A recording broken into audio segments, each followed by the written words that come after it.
बहुत ही सत्कारयोग अज की इस महारैली में हाजिर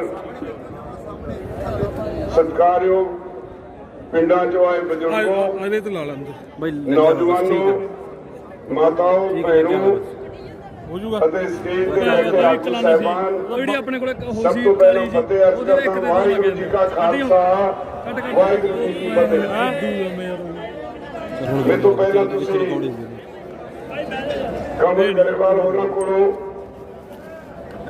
बहुत ही भावुक गीत जिहड़े तुहाडे नाल संबंधित ने सुने ने। मैं तुहाडे नाल कुछ गल्लां इहो जिहियां करना चाहुंदा जिहड़ा कूड़ प्रचार मोदी सरकार कर रही है, तुहानूं उन्हां दा जवाब मिल सके। अज तुसीं दुनिया का एक नवेकड़ा अंदोलन पंजाब वाले ने खड़ा किया। पंजाब इस अंदोलन का आधार है। उहदे नाल हरियाणा जुड़िया, यूपी जुड़िया, राजस्थान जुड़िया ते अज सारे देश का जन अंदोलन बन चुका है। इस अंदोलन को सारी दुनिया खोखवी निगाह नाल देख रही है। ये इतिहास विच सब तो लंबा समा चलने वाला अंदोलन हो निबड़िया। यह अंदोलन इतिहास में सब तो शांतमई अंदोलन हो निबड़िया। इस अंदोलन ने नवीं पिरतां पाईयां जिन्हें समाज में नवीं तब्दीलियां लियाउणियां, लोकां च अवेयरनेस आई है, बहुत कुछ बदलेगा। इस अंदोलन तो घबराई मोदी सरकार तुहाडे ते तरह तरह नाल तशद्दद करन ते उतरे आई है। मैं अपनी गल शुरू करने तो पहले एक गल कहना चाहांगा। अज एक नवां दौर शुरू होया मोदी सरकार वालों तशद्दद दा। साडे घरां विच जिहड़े लोग लंगर दा समान उत्ते पहुंचाउंदे ने, जिहड़े लोग किसी तरह की मदद देण जांदे ने, या साडे नौजवान बच्चे ने, उन्होंने तरह तरह के नोटिस आ रहे हैं। मैनू पता है, मेरी जानकारी च है, मोदी दी दिल्ली पुलिस ने बहुत सारिया बिना नां ते FIR दर्ज कीतियां हुई हैं।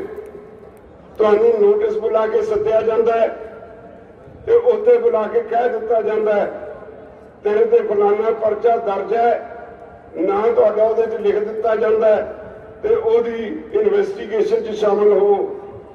इसलिए मैं सारे किसानों नूं, सारे मजदूरों नूं स्पष्ट कर देना चाहना, कोई परवाह ना करो। किसी नूं कोई नोटिस आउंदा है, ओहदी कापी एक साडे कोल भेज सकदे हो, भेज दो। किसी ने जाके पुलिस अगे पेश नहीं होना। और जे किते दिल्ली पुलिस वाले गलती कर लेंदे ने, तुहाडे कोल आके तुहानूं गिरफ्तार करने की कोशिश करते हैं, उत्थे सारा पिंड का विरोध करो। और नाल ही मैं कैप्टन सरकार नूं स्पष्ट शब्द कह देना चाहना, एवें उपरों उपरोक्त कही जाओ कि असीं किसानों के हमदर्द हां। ये अज तुहाडा भी इम्तिहान है। पंजाब पुलिस दिल्ली पुलिस नाल सहयोग ना करे, ये भी मैं साफ कह देना चाहना। और अज कि मोदी सरकार जो कुछ कर रही है, एक गल तुहानूं मैं होर कहनी है। सारी दुनिया जदों साडा प्रधानमंत्री बोलता है या किसी देश का प्रधानमंत्री बोलता है, उहदे एक एक शब्द का उन्हें घोखदी है। उन्हें की कहा, पिछले दिनी बहुत दुख होया पार्लीमेंट में मोदी ने जो कुछ किसानों ने कहा साडे लिए बड़ा ही चैलेंजिंग है। साडे लिए नमोशी भरे शब्द वरते ने। उन्हें अंदोलन जी भी कहा, उसकी सानू परवाह नहीं, क्योंकि ये देश आजादी अंदोलन नाल होया सी। पर क्योंकि मोदी दी पार्टी जिहड़ी किसी वेले जनसंघ सी, जिहड़ी RSS की पैदाइश सी, RSS वाले अंग्रेज के पिट्ठू सन, इस करके उन्होंने अंदोलन विच देश की आजादी के अंदोलन विच कोई रोल अदा नहीं किया। ਅੱਜ ਉਹਨਾਂ ਨੂੰ ਇਹ ਸ਼ਬਦ ਅੰਦੋਲਨ ਜੀ ਵੀ ਸ਼ਾਇਦ ਇਸ ਕਰਕੇ ਯਾਦ ਆਇਆ ਕਿ ਅੰਦੋਲਨ ਕਰਨ ਵਾਲਿਆਂ ਨੂੰ ਮੈਂ ਸ਼ਾਇਦ ਇਹਦੇ ਨਾਲ ਦਬਾ ਸਕਾਂ। ਦੂਜਾ ਸ਼ਬਦ ਬਹੁਤ ਘਿਨਾਉਣਾ, ਇੱਕ ਪਾਸੇ ਤੁਹਾਨੂੰ ਅੰਨਦਾਤਾ ਕਹਿੰਦਾ ਹੈ, ਦੂਜੇ ਪਾਸੇ ਪਾਰਲੀਮੈਂਟ ਵਿੱਚ ਤੁਹਾਨੂੰ ਪਰਾਜੀਵੀ ਕਿਹਾ। ਪਰਾਜੀਵੀ ਦਾ ਮਤਲਬ ਤੁਸੀਂ ਗੰਦੇ ਕੀੜੇ ਹੋ। ਇਸ ਦੇਸ਼ ਦਾ ਢਿੱਡ ਭਰਨ ਵਾਲੇ ਲੋਕ ਮੋਦੀ ਲਈ ਗੰਦੇ ਕੀੜੇ ਬਣ ਗਏ। ਆਪਣੇ ਦਿਲ ਤੇ ਲਿਖ ਲਓ ਇਹ ਗੱਲ। ਜਦੋਂ ਕੋਈ ਭਾਜਪਾ ਵਾਲਾ ਤੁਹਾਡੇ ਕੋਲ ਆਵੇ, ਉਹਦੇ ਕੋਲ ਪੁੱਛਣਾ ਵੀ ਸਾਡਾ ਵੀ ਪੈਦਾ ਕੀਤਾ ਅੰਨ ਖਾਣਾ ਇਹ ਬੰਦ ਕਰ। ਅਸੀਂ ਗੰਦੇ ਕੀੜੇ ਦਾ ਜਿਹੜਾ ਪੈਦਾ ਕੀਤਾ ਅੰਨ ਇਹ ਤੁਹਾਨੂੰ ਖਾਣ ਦਾ ਕੋਈ ਅਧਿਕਾਰ ਨਹੀਂ। ਤੁਸੀਂ ਮੋਦੀ ਦਾ ਬਣਾਇਆ ਹੋਇਆ ਅਨਾਜ ਜਿਹੜਾ ਉਹ ਖਾ ਲਓ। ਮੋਦੀ ਸਰਕਾਰ, ਮੈਂ ਇਹ ਵੀ ਦੇਖਿਆ, ਬੜੀਆਂ ਸਰਕਾਰਾਂ ਦੇਖੀਆਂ ਭਰਾਵੋ, ਪਰ ਮੈਂ ਇੰਨੀ ਝੂਠੀ ਸਰਕਾਰ ਕਦੇ ਨਹੀਂ ਦੇਖੀ। ਮੈਨੂੰ ਥੋੜੀ ਜਿਹੀ ਗੱਲ ਯਾਦ ਆਈ, 2 ਮਹੀਨੇ ਪਹਿਲਾਂ 3 ਮਹੀਨੇ ਪਹਿਲਾਂ ਇੱਕ ਅਖਬਾਰਾਂ 'ਚ ਖਬਰ ਛਪੀ ਸੀ, ਕਹਿੰਦੇ ਕੋਈ ਸਰਵੇ ਹੋਇਆ, ਉਹ ਸਰਵੇ 'ਚ ਕਿਹਾ ਗਿਆ ਵੀ ਸਾਡਾ ਪ੍ਰਧਾਨ ਮੰਤਰੀ ਇੱਕ ਦਿਨ ਵਿੱਚ 58 ਵਾਰ ਝੂਠ ਬੋਲਦਾ। ਤੋਂ ਅੱਜ ਆਦਤ ਬਣ ਗਈ ਝੂਠ ਬੋਲਣ ਦੀ। ਸ਼ਾਇਦ ਫਾਰਮੂਲਾ ਹੀ ਇਹ ਬਣ ਗਿਆ ਭਾਜਪਾ ਦਾ, ਝੂਠ ਬੋਲੋ, ਝੂਠ ਬੋਲੋ, ਝੂਠ ਬੋਲੋ। ਇੰਨਾ ਝੂਠ ਬੋਲੋ ਉਹ ਸੱਚ ਬਣ ਜਾਏ। ਤੁਹਾਡੀ ਲੜਾਈ ਆ 3 ਕਾਨੂੰਨਾਂ ਤੋਂ ਸ਼ੁਰੂ ਹੋਈ, ਜਿਨ੍ਹਾਂ ਨੂੰ ਕਾਲੇ ਕਾਨੂੰਨ ਅਸੀਂ ਕਹਿੰਦੇ ਹਾਂ। 11 ਮੀਟਿੰਗਾਂ ਸਾਡੀਆਂ ਸਰਕਾਰ ਨਾਲ ਹੋਈਆਂ। ਪਹਿਲੀਆਂ 4 ਮੀਟਿੰਗਾਂ ਵਿੱਚ ਅਸੀਂ ਵਿਸਥਾਰ ਵਿੱਚ ਕਲੌਜ਼ ਬਾਈ ਕਲੌਜ਼ ਸਾਰੇ ਕਾਨੂੰਨਾਂ ਤੇ ਬਹਿਸ ਕੀਤੀ। ਜਦੋਂ ਕਿਸੇ ਕਲੌਜ਼ ਤੇ ਬਹਿਸ ਹੁੰਦੀ ਸੀ, ਉਹਨਾਂ ਦੇ ਮੰਤਰੀ ਲਿਖ ਲੈਂਦੇ ਸੀ ਜੀ ਇਹਦੇ 'ਚ ਆਹ ਸੋਧ ਕਰ ਦਿੰਦੇ ਆ। ਦੂਜੀ ਕਲੌਜ਼ ਤੇ ਹੋਈ, ਇਹਦੇ 'ਚ ਆਹ ਸੋਧ ਕਰ ਦਿੰਦੇ ਆ। ਤੀਜੀ ਕਲੌਜ਼ ਤੇ ਹੋਈ, ਇਹਦੇ 'ਚ ਆਹ ਸੋਧ ਕਰ ਦਿੰਦੇ ਆ। ਇੱਕ ਲੰਬੀ ਲਿਸਟ ਸੋਧਾਂ ਦੀ ਤਿਆਰ ਹੋ ਗਈ ਤੇ ਅਸੀਂ ਕਿਹਾ ਵੀ ਜੇ ਇੰਨੀਆਂ ਸੋਧਾਂ ਕਰਨੀਆਂ ਇਹਨੂੰ ਵਾਪਸ ਲੈ ਲਓ। ਅਜੇ ਇੱਕ ਮੀਟਿੰਗ ਹੋਈ, ਮੀਟਿੰਗ ਵਿੱਚ ਹੋਮ ਮਿਨਿਸਟਰ ਸੀ, ਅਸੀਂ ਵੀ ਸੀ। ਹੋਮ ਮਿਨਿਸਟਰ ਅਖੀਰ 'ਚ ਕਹਿੰਦਾ ਅਮਿਤ ਸ਼ਾਹ ਰਾਜੇਵਾਲ ਜੀ ਇਹਨਾਂ ਕਾਨੂੰਨਾਂ 'ਚ ਇੰਨੀ ਸੋਧ ਕਰਾ ਦਿਓ, ਇੰਨੀਆਂ ਸੋਧਾਂ ਕਰਾ ਦਿਓ, ਇਹਦੇ ਵਿੱਚ ਕੁਛ ਨਾ ਬਚੇ, ਇੱਕ ਪਾਸੇ ਪਿਆਰ ਹੋ। ਮੈਂ ਕਿਹਾ ਕਿਉਂ? ਕਹਿੰਦਾ ਅਸੀਂ ਇੰਨੇ ਕਾਨੂੰਨ ਇੰਨੇ ਸੁਧਾਰ ਕੀਤੇ ਹੈ, ਲੇਬਰ ਲਾਸ 'ਚ ਵੀ ਅਮੈਂਡਮੈਂਟਸ ਕੀਤੀਆਂ ਨੇ, ਉਹ ਵੀ ਨਵੇਂ ਕਾਨੂੰਨ ਲਿਆਏ ਆ। ਫਿਰ ਕੱਲ ਨੂੰ ਲੇਬਰ ਵਾਲੇ ਆ ਕੇ ਬਹਿ ਜਾਣਗੇ। ਸਾਡਾ ਜਵਾਬ ਸੀ ਵੀ ਜੇ ਇੰਨੇ ਪਾਪ ਕੀਤੇ ਹੈ ਤਾਂ ਇੱਕੋ ਵਾਰੀ ਗੰਗਾ ਨਹਾ ਲਓ, ਸਾਰੀ ਵਾਪਸ ਲੈ ਲਓ, ਕਿਉਂ ਕਾਟੋ ਕਲੇਸ਼ ਰੱਖਿਆ? ਤਾਂ ਉਹ ਸਰਕਾਰ ਜਿਹੜੀ 4 ਵਾਰ ਬਹਿਸ ਕਰਨ ਤੇ ਕਲੌਜ਼ ਵਾਈਜ਼ ਬਹਿਸ ਕਰਨ ਤੇ ਸਾਰੀਆਂ ਸੋਧਾਂ ਤਾਂ ਮੰਨਦੀ ਹੈ, ਉਹਨਾਂ ਨੂੰ ਪਹਿਲਾਂ ਨਹੀਂ ਸੀ ਪਤਾ ਵੀ ਅਸੀਂ ਗਲਤ ਬਣਾਇਆ, ਤੇ ਅੱਜ ਕਹਿੰਦੀ ਹੈ ਲੋਕਾਂ ਨੂੰ ਕੋਈ ਕਿਸਾਨ ਜਥੇਬੰਦੀਆਂ ਸਾਡੇ ਨਾਲ ਕਲੌਜ਼ ਬਾਈ ਕਲੌਜ਼ ਬਹਿਸ ਨਹੀਂ ਕਰਦੀਆਂ। ਫਿਰ ਦੂਜੀ ਗੱਲ, ਉਹ ਕਹਿੰਦੇ ਜੀ ਸਾਨੂੰ ਦੱਸਦੇ ਨਹੀਂ ਇਹਦੇ 'ਚ ਕੀ ਕਾਲਾ ਹੈ। ਹੁਣ ਕਾਲਾ ਵੀ ਅਸੀਂ ਦੱਸ ਦਿੱਤਾ ਹੋਇਆ ਸੀ, ਇਹ ਉਹਨਾਂ ਨੂੰ ਨਹੀਂ ਦਿਸਦਾ, ਸਾਨੂੰ ਤਾਂ ਸਾਡੇ ਕਾਨੂੰਨ ਹੀ ਕਾਲੇ ਦਿਸਦੇ ਆ। ਇੱਕ ਤਾਂ ਮੋਦੀ ਜੀ ਨੇ ਬੜਾ ਪ੍ਰਚਾਰ ਕੀਤਾ ਭਈ ਅਸੀਂ ਤਾਂ ਕਿਸਾਨਾਂ ਦੇ ਭਲੇ ਲਈ ਕਾਨੂੰਨ ਬਣਾਏ ਆ। ਅਸੀਂ ਪੁੱਛਿਆ ਵੀ ਕਿਸੇ ਕਿਸਾਨ ਜਥੇਬੰਦੀ ਨੇ ਜਾਂ ਕਿਸੇ ਕਿਸਾਨ ਨੇ ਇਹ ਭਲਾ ਕਰਨ ਲਈ ਤੁਹਾਡੇ ਕਦੇ ਮੰਗ ਕੀਤੀ ਹੈ? ਇਹ ਤੁਹਾਨੂੰ ਕਿੱਥੋਂ ਬੁਖਾਰ ਚੜਿਆ ਸਾਡਾ ਭਲਾ ਕਰਨ ਦਾ? ਇਹਨਾਂ ਨੂੰ ਵਾਪਸ ਲਓ। ਦੂਜੀ ਗੱਲ, ਉਹ ਕਹਿੰਦਾ ਇੱਕ ਦੇਸ਼ ਇੱਕ ਮੰਡੀ ਬਣਾਤੀ। ਮੈਂ ਇੱਥੇ ਤੁਹਾਡੇ ਸੰਗਰੂਰ ਵਾਲੇ ਕਈ ਹੋਰ ਜ਼ਿਲ੍ਹਿਆਂ ਦੇ ਸੱਜਣ ਇਸ ਵੇਲੇ ਮੇਰੀ ਉਮਰ ਦੇ ਨੇ ਜਿਹੜੇ ਸ਼ਾਇਦ ਇਹਦੇ ਵਿੱਚ ਬੈਠੇ ਹੋਣ। ਜਦੋਂ ਪੰਜਾਬ ਵਿੱਚ ਅਸੀਂ ਯੂਨੀਅਨ ਬਣਾਈ ਉਦੋਂ ਖੇਤੀਬਾੜੀ ਯੂਨੀਅਨ ਹੁੰਦੀ ਸੀ।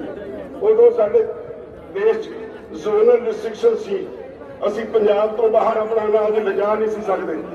ਅਸੀਂ ਉਦੋਂ ਇੱਕ ਜ਼ੋਨ ਤੋੜੂ ਮੋਰਚਾ ਲਾਇਆ ਸੀ, 1974 ਦੀ ਗੱਲ ਹੈ। 1450 ਕਿਸਾਨਾਂ ਨੇ 40 ਦਿਨ ਜੇਲ੍ਹ ਕੱਟੀ, 2 ਕਿਸਾਨ ਸ਼ਹੀਦ ਵੀ ਹੋਏ। ਅਸੀਂ ਉਹਨਾਂ ਦਿਨਾਂ ਵਿੱਚ ਇੱਕ ਹਾਈ ਕੋਰਟ ਵਿੱਚ ਰਿਟ ਪਾਤੀ, ਜਸਟਿਸ ਕੁਲਦੀਪ ਸਿੰਘ ਉਦੋਂ ਵਕਾਲਤ ਕਰਕੇ ਆਏ ਸੀ।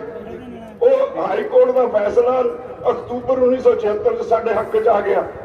ਹਾਈ ਕੋਰਟ ਨੇ ਕਿਹਾ ਕਿਸਾਨ ਜਿਹੜਾ ਮਿੱਟੀ 'ਚ ਮਿੱਟੀ ਹੋ ਕੇ ਪੈਦਾ ਕਰਦਾ ਹੈ, ਸਰਕਾਰ ਨੂੰ ਕੋਈ ਅਧਿਕਾਰ ਨਹੀਂ ਉਹਦੀ ਪੈਦਾਵਾਰ ਤੇ ਕਿਸੇ ਤਰ੍ਹਾਂ ਦੀ ਪਾਬੰਦੀ ਲਾਉਣ ਦਾ। ਉਹ ਜਦੋਂ ਜੀ ਚਾਹੇ, ਜਿੱਥੇ ਚਾਹੇ, ਜਿੰਨੀ ਚਾਹੇ ਸਾਰੇ ਦੇਸ਼ ਵਿੱਚ ਆਪਣੀ ਜਿਣਸ ਬਚਾ ਕੇ ਵੇਚ ਸਕਦਾ ਹੈ। ਸਰਕਾਰ ਉਹਨੂੰ ਸਟਾਕਿਸਟ ਵੀ ਨਹੀਂ ਕਹਿ ਸਕਦੀ। उस फैसले के बाद अज तक कोई पाबंदी नहीं।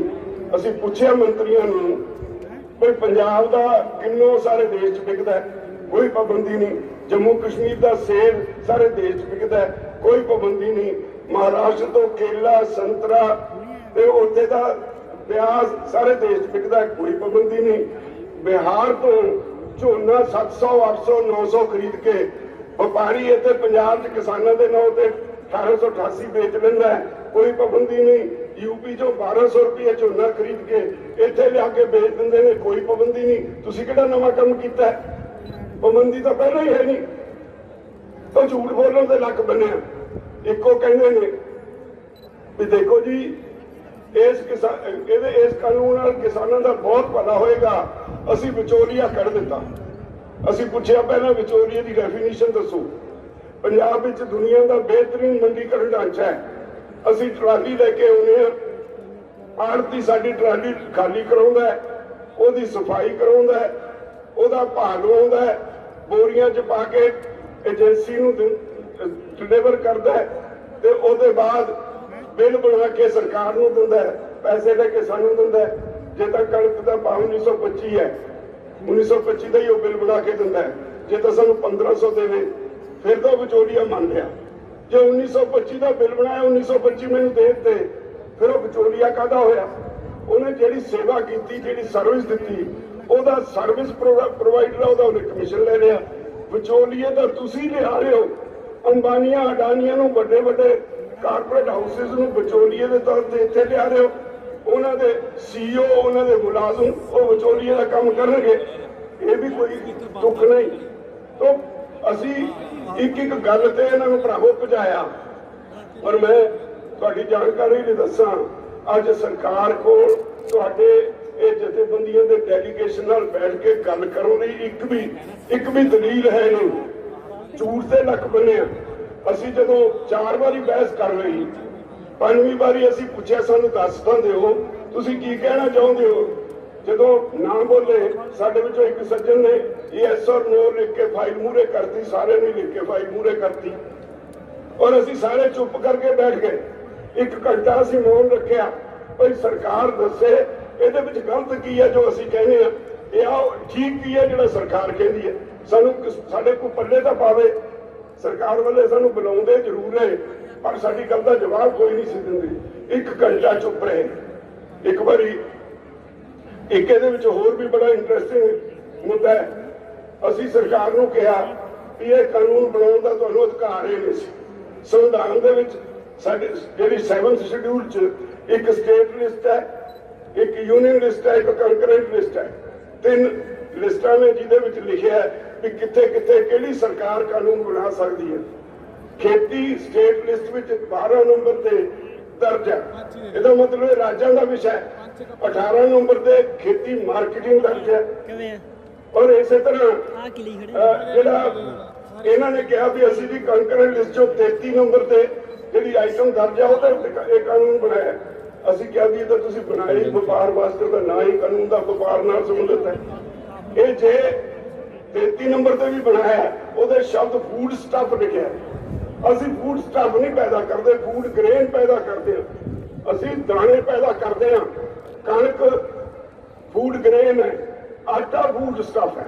ਉਹ ਅਸੀਂ ਆਟਾ ਨਹੀਂ ਸਿੱਧਾ ਪੈਦਾ ਕਰਦੇ, ਅਸੀਂ ਪੈਦਾ ਕਰਦੇ ਹਾਂ ਕਣਕ ਦੇ ਦਾਣੇ।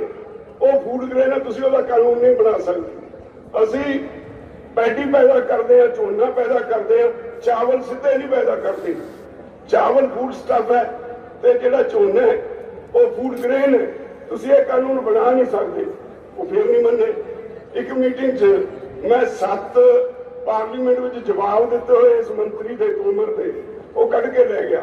एक सवाल जो पार्लीमेंट च उन्हें जवाब दिता है उत्थे असीं कहते रहे भी आ तुसीं फलानी तरीक नूं फलाना MP इन्ना नंबर सवाल ਉਹਦੇ जवाब च कहा भी खेती स्टेट सब्जेक्ट है।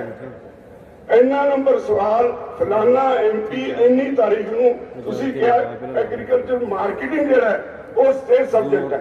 7 ਦੇ 7 पढ़ के सुनाए। असीं व्यापार करन नहीं मंडी च जांदे, असीं अपनी फसल बेचण जांदे, मार्केटिंग लई जांदे हां। असीं व्यापारी नहीं। इस करके तुसीं ये कानून नहीं बना सकते। तो जदों असीं ये उन्हां दे सामने ਰੱਖਿਆ ਤੇ ਫਿਰ ਉਹਨਾਂ ਨੂੰ ਕੋਈ ਜਵਾਬ ਨਹੀਂ ਆਇਆ।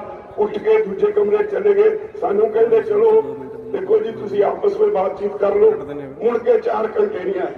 ਸਰਕਾਰ ਦੀ ਸਥਿਤੀ ਇਹ ਹੋਈ ਪਈ ਹੈ ਵੀ ਤੁਹਾਡੇ ਜਿਹੜੇ ਜਥੇਬੰਦੀਆਂ ਦੇ ਆਗੂ ਨੇ ਜਦੋਂ ਤੁਹਾਡਾ ਕੇਸ ਪੇਸ਼ ਕਰਦੇ ਨੇ ਇਹਨਾਂ ਕੋਲ ਜਵਾਬ ਕੋਈ ਨਹੀਂ। ਮੈਂ ਇੱਕ ਗੱਲ ਤੁਹਾਨੂੰ ਸਾਰਿਆਂ ਨੂੰ ਅਖੀਰ ਛੋੜ ਕਹਿਣੀ ਚਾਹਾਂਗਾ, ਇਹ ਲੜਾਈ ਅੱਜ ਸਿਰਫ ਕਿਸਾਨ ਦੀ ਲੜਾਈ ਨਹੀਂ।